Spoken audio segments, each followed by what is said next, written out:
사랑합니다. 2주 전에 성찬식 때 이 앞선 말씀을 가지고 지극히 더러운 죄인과 지극히 거룩하신 하나님이 완전히 하나가 되기 위해 하나님이 사람의 몸을 입고 이 땅에 오셔서 그의 살과 피를 다 찢으시고 흘리셨다 하는 말씀을 전했습니다. 우리 주님의 살과 피를 먹고 마신 그리스도인들은 하나님과 부부가 하나 되듯 온전히 하나 될 뿐 아니라 나와 생각이 좀 다르더라도 나의 형제들과도 온전히 하나 되는 사람이라 말씀을 받았습니다. 우리 평생 하나님과 하나 되고 우리의 형제들과 하나가 되면 좋겠습니다. 사실 우리 주님께서 마지막 만찬을 베푸시던 그때나 그 이후에 일어난 일들을 성경을 기록했던 사도들은 아주 상세하게 기록하는데 제가 읽다가 보면 사도들이 얼마나 실패했는지 못난 사람인지 고발하고 있구나 하는 생각이 들 정도예요.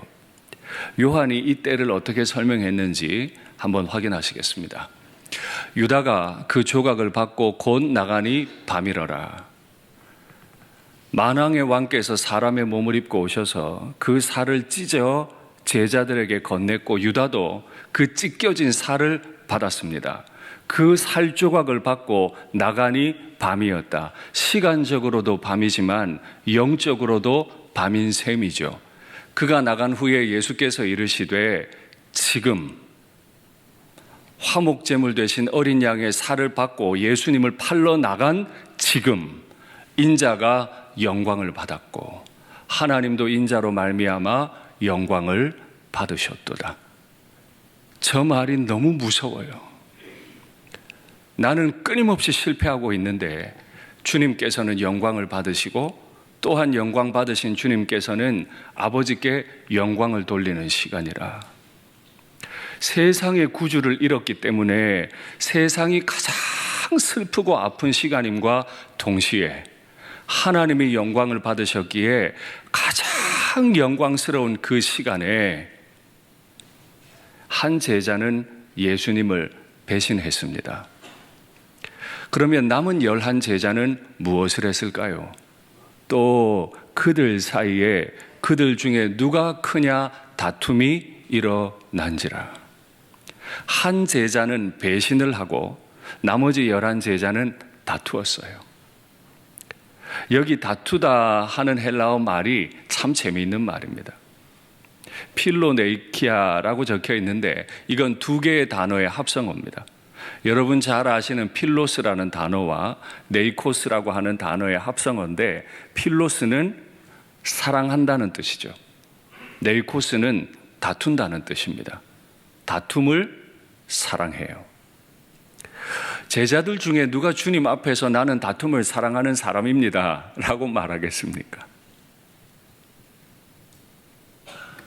누가 큰가 이야기하다 보니까 어떻게 해야 맞는가 교회 일하다 보니까 내 주장이 커지고 내 목소리가 커졌을 뿐인데 그 상황에 대해 누가는 다툼을 사랑하는 사람들 이라고 표현해버려요. 그래요.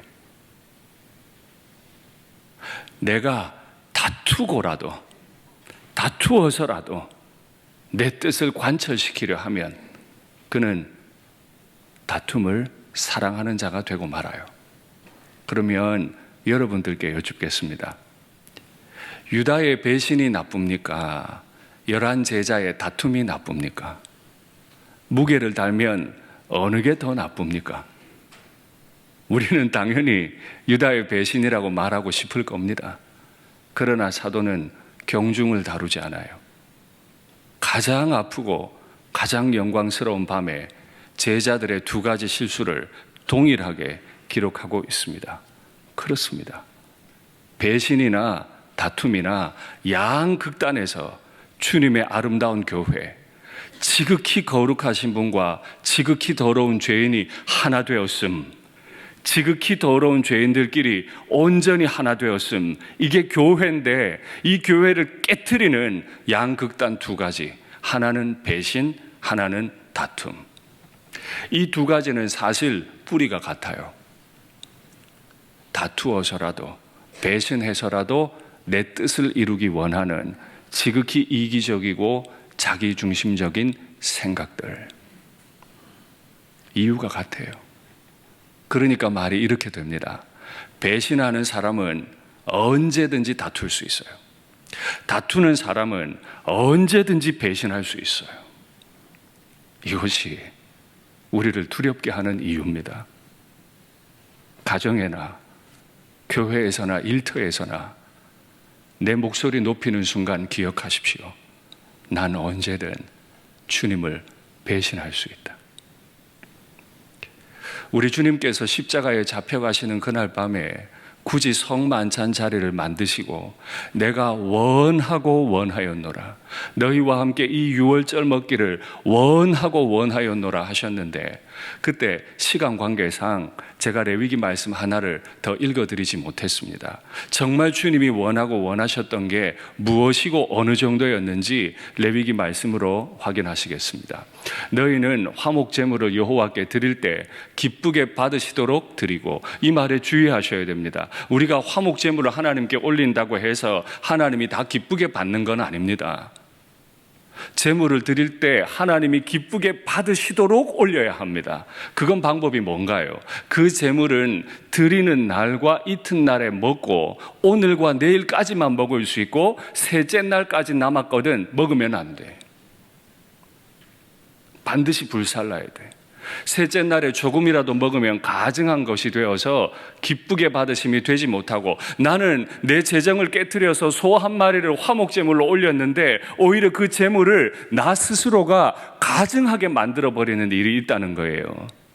받으시라고 올렸는데 하나님이 기쁘게 안 받으세요. 그것을 먹는 자는 여호와의 성물을 오히려 더럽힘으로 말미암아 죄를 져요. 예배 드리고 제물을 올리고 죄를 져버려요. 그가 그의 백성 중에서 끊어지리라. 예배를 드리면 드릴수록 그는 백성들 가운데서, 교회 가운데서 끊어질 거라. 어떻게 하면요? 화목제사를 드리고 남는 모든 고기 부위를 빠른 시간 안에, 하루와 이틀 만에 소진하기 위해서 할 수 있는 한 모든 형제들을 불러서 빠르게 다 나누어 먹어버려야 돼요.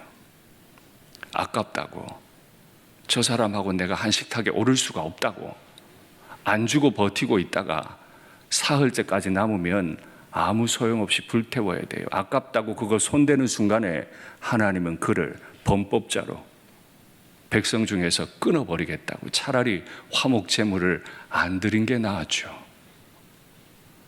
예수님께서 원하고 원하셨던 건 뭐죠? 하나님과 죄인들 서로가 온전히 하나 되는 거. 어느 정도로요? 적극적으로 나누고 적극적으로 화목해서 이틀 만에 끝낼 정도로. 그렇게 우리가 적극적으로 화목하기를 원하고 원하셨음을 믿습니다. 그런데 주님께서 이 제자들이 실패하고 있고 앞으로 실패할 것을 아셨는지 한 가지 비교를 행하십니다. 이방인의 임금들은 그들을 주관하며 그 집권자들은 은인이라 칭함을 받으나. 참 어려운 말입니다. 당시 로마 황제들은 그 백성들, 이방인들을 주관했습니다. 대단한 권세를 가졌죠. 죽어서 신이라 하는 신격화되기도 했지만은 어느 순간부터는 자신 스스로가 살아있는 동안 나는 신이라 하고 이 땅을 주관하려 했습니다.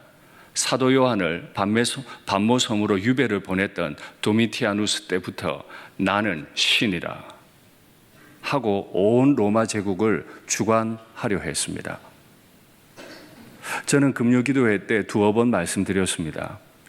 일에 대한 습관, 일을 열심히 하고 내 뜻대로 해보려고 하는 그 습관이 반드시 사람에 대한 습관으로 옮겨갈 거다. 그러니 조심해야 한다. 우리는 이방의 황제들과 달라서 다른 사람들을 주관하려 하면 안 돼요. 끌고 가려고 하면 안 돼요. 내 뜻대로 한번 해보려고 하면 안 돼요.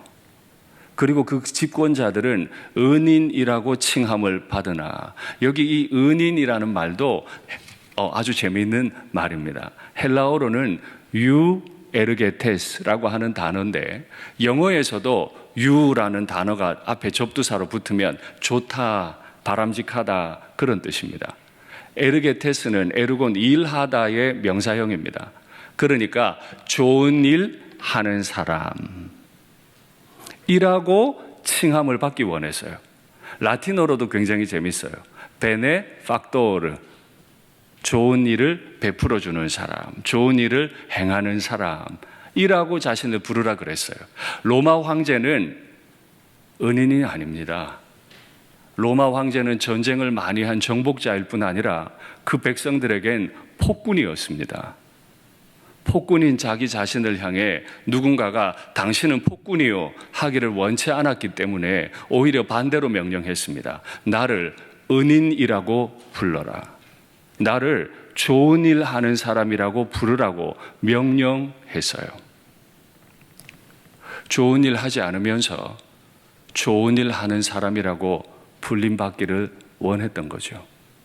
교회 일 하면서 좋은 방식이 아닌데, 다투는데, 배신하는데 좋은 이름을 얻기 원하는 모습이 우리에게는 없습니까? 너희는 그렇지 아니하니 나는 섬기는 자로 너희 중에 있느니라. 예수님의 제자들은 그렇지 않아야 해요. 그게 명령이에요. 예수님의 제자들은 예수님께서 우리 중에 함께 하시는 이유를 알기 때문에 우리는 이방인의 임금들, 그 집권자들과는 전혀 달라야 돼요. 우리 스스로가 은인이다 하는 이름을 얻으려고 사람들에게 가혹하게 말하거나 명령하면 안 돼요. 오히려 하늘의 하나님이시지만은 사람 몸을 입고 이 땅에 오셔서 자신의 살을 찢고 피를 흘리셔서 화목 제물 되신 그 예수님과 이틀 안에 빠르게 화목해지고 형제들과 빠르게 화목해질 수 있도록 예수님은 섬기는 자로 계셨습니다. 여기서 섬기다 하는 말은 식탁에서 시중 든다는 뜻입니다.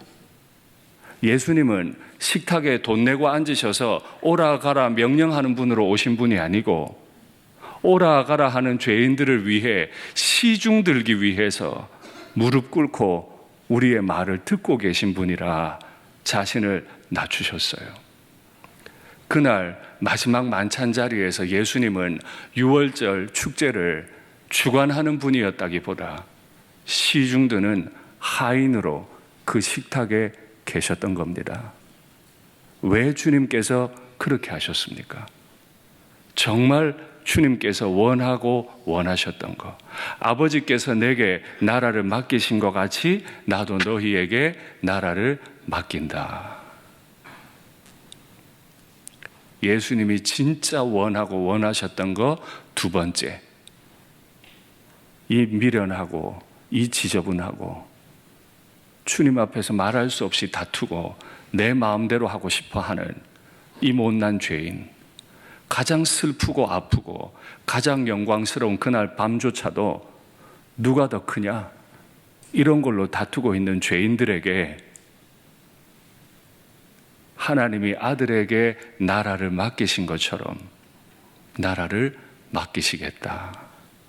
난 너희가 그걸 알기 원해. 그렇게 우리에게 나라를 맡기시면 우리에겐 어떤 일이 일어나죠? 우리가 그 나라에 이르게 될 거예요.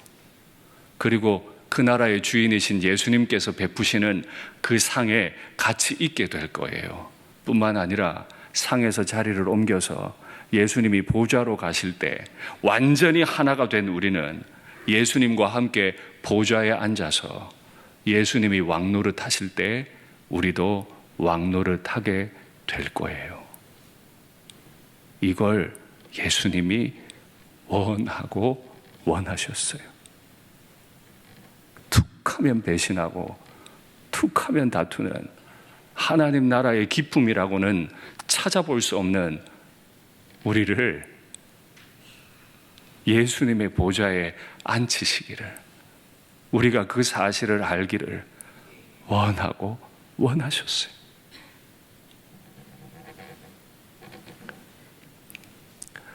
그 자리에 있었던 사도 요한은 계시록에서 어떻게 그 장면이 이루어지는지를 설명을 했습니다.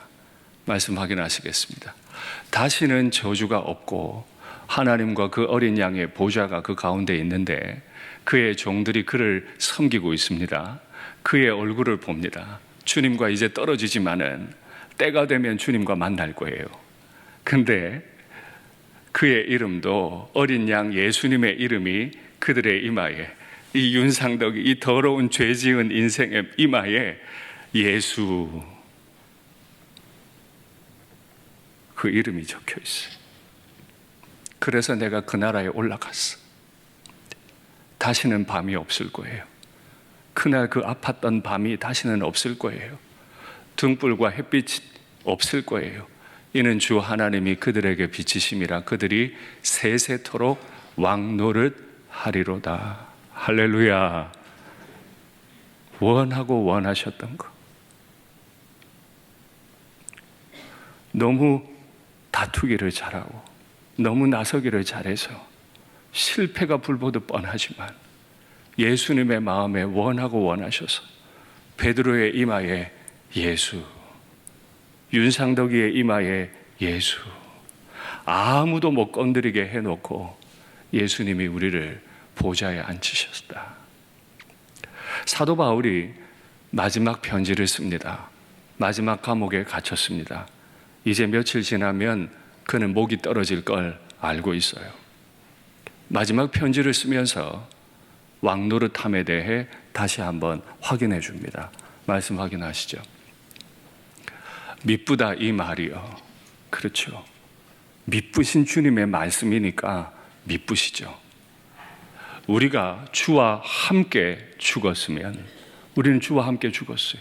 주님이 화목제물 되심으로 부부가 연합하듯 우리는 하나님과 완전히 연합했기 때문에 주님이 죽으신 밤에 우리도 죽었어요. 주님이 살면 우리도 살아요. 그러니 이 고난의 때를 참으면 또한 함께 왕노릇 할 것이요. 주님 앞에 평생을 드렸던 사도 바울이지만은 이제 이 편지를 더 쓸 수가 없어요. 사랑하는 디모데를 더 볼 수가 없어요. 디모데야, 어서 와라. 한 번이라도 보자, 어서 와라. 이 편지 마지막에 쓴 말입니다. 이제 더 볼 수가 없어요. 그 마지막을 두고 있는 사도가 진짜 자기 귀에 듣기 원했던 말이 아닐까요? 참으면, 이 고난의 시간을 참으면 주와 함께 왕노릇하게 되겠지.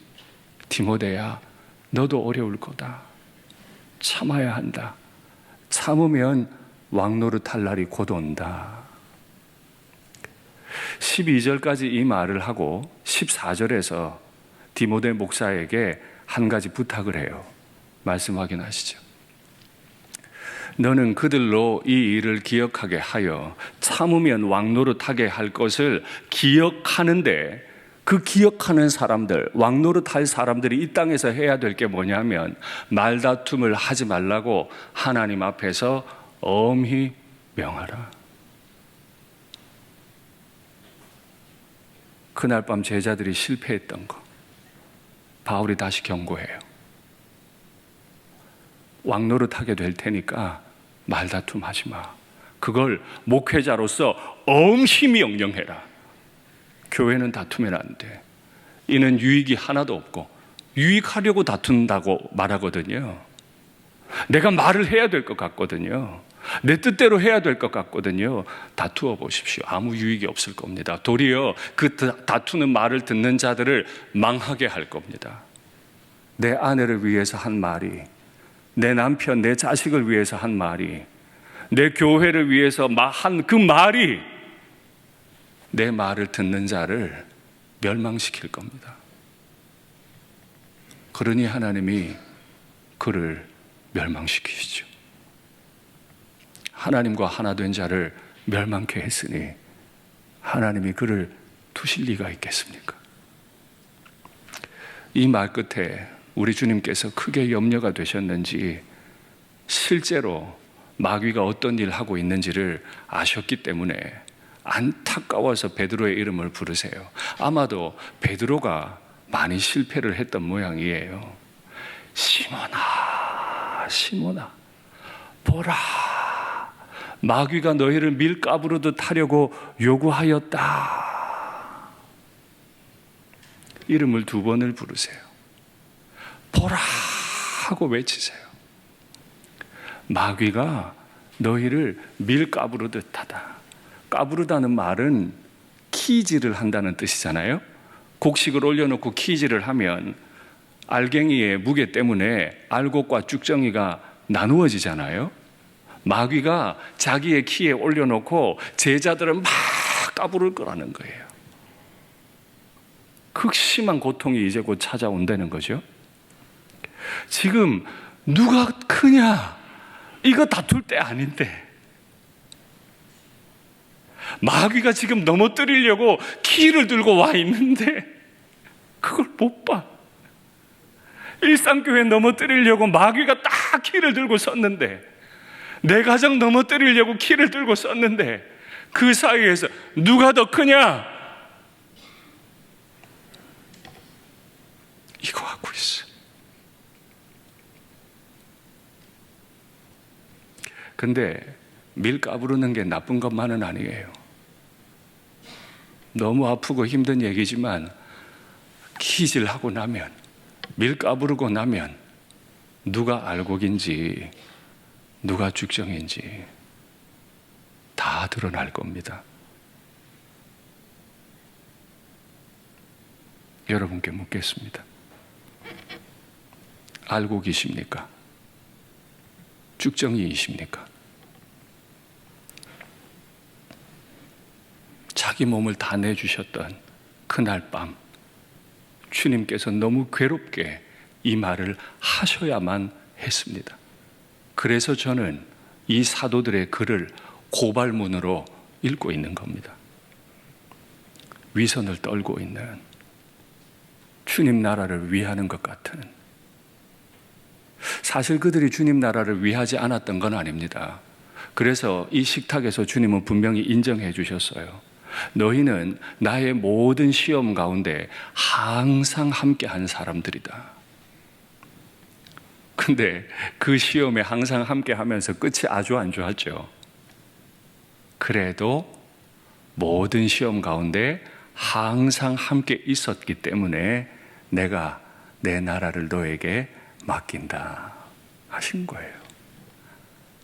우리가 잘해서 담임 목사가 되고, 우리가 잘해서 직분자가 된 게 아니고, 우리가 잘해서 마지막에 천국과 왕노릇하는 게 아니고, 주께서 하나 되게 하심을 믿고 하나 되어 있었기 때문에 우리에게 나라를 맡기시는 것뿐이에요. 그 상황을 보고 한쪽에서는 누가 크냐 다투고 있고, 한 녀석은 배신하러 나가버렸고, 마귀는 음흉한 웃음을 지으며 키를 들고 서 있는 걸 보시는 주님이 너무 안타까우셨어요. 시몬아, 내가 너를 위하여 내 믿음이 떨어지지 않기를 기도하였노니 너는 돌이킨 후에 내 형제를 굳게 하라. 예수님이 원하셨던 거 세 번째, 우리가 예수님의 살과 예수님의 피만 먹고 마시는 게 아니라 이 부족한 인생들에게 오셔서 지금도 제 이름 부르시며 기도하시는 우리 주님의 기도를 먹고 마시기를 원하고 원하시는 줄 믿습니다. 나는 눈이 안 열려서 지금 내 앞에 마귀가 키 들고 있는 것도 못 보지만은, 그걸 이길 능력도 없지만은, 우리 주님이 나 대신 말할 수 없는 탄식으로 기도하고 계심을 내가 먹고 마시고 알기를 원하시는 줄 믿습니다. 그 기도는 믿음이 떨어지지 않는 거예요. 믿음이 없으면 다퉈요. 내가 이 문제를 해결해야 될 것 같거든요. 내 뜻대로, 내 주장대로 가야 교회가 될 것 같거든요. 믿음이 없으면 내가 이깁니다. 내가 주인이 돼요.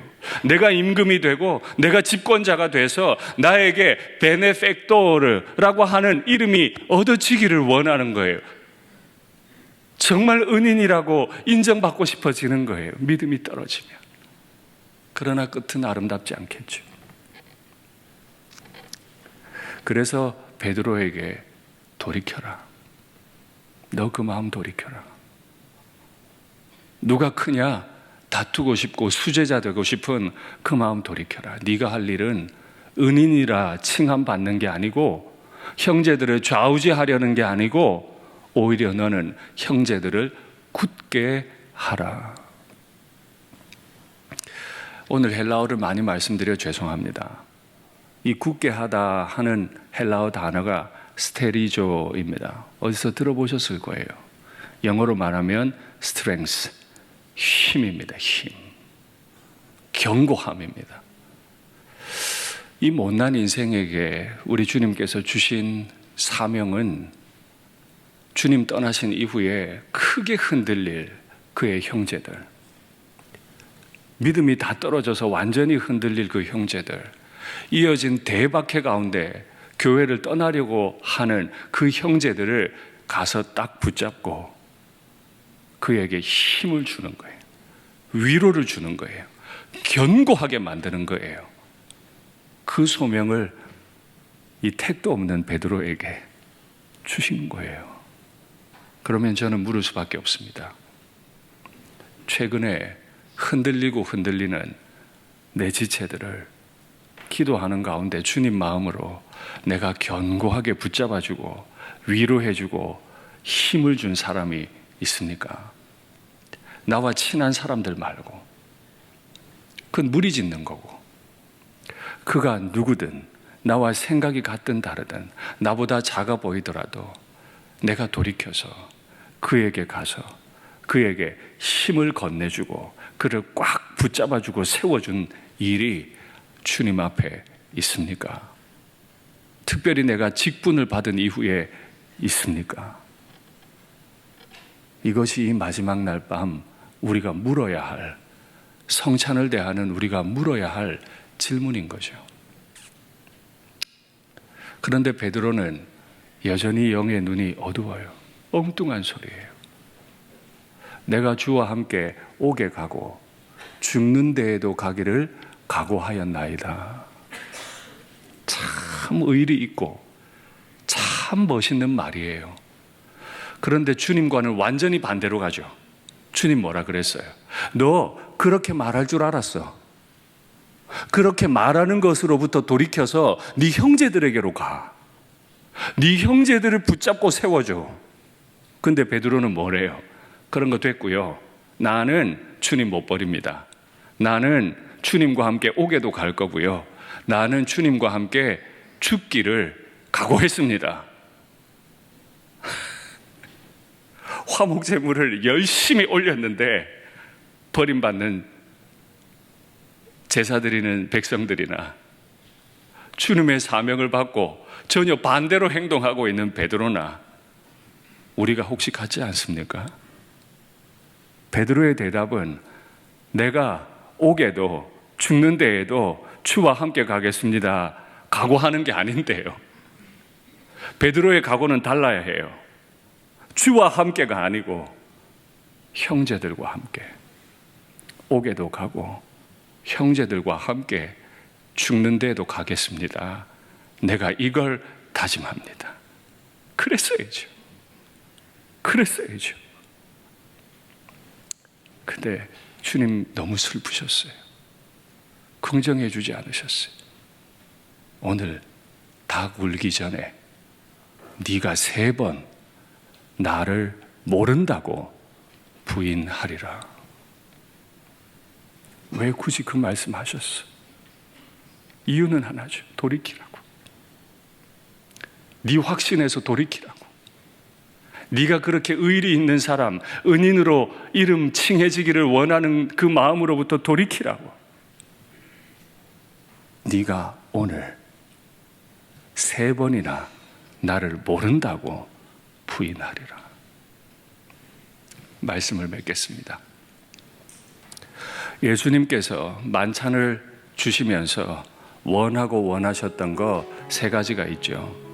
첫 번째는 우리를 위해 찢으신 주님의 살 흘리신 그 피를 먹고 마시며 하나님과 완전히 연합하고 형제들과 연합하는 것. 둘째는 하나님께서 내게 나라 주실 것을 기대함으로 이 땅의 보좌를 기대하지 않는 것. 세 번째, 주님께서 이 못난 인생을 위해 말할 수 없는 탄식으로 기도하고 계심을 우리가 아는 것. 이 원하고 원하셨던 걸 우리가 알 수만 있다면 우리는 그 나라에서 보좌에 앉을 거기 때문에 이 나라에서도 보좌에 앉은 임금님처럼, 은인들처럼 정말 기품 있고 품위 있게 주님의 제자로 살아갈 수 있을 줄 믿습니다.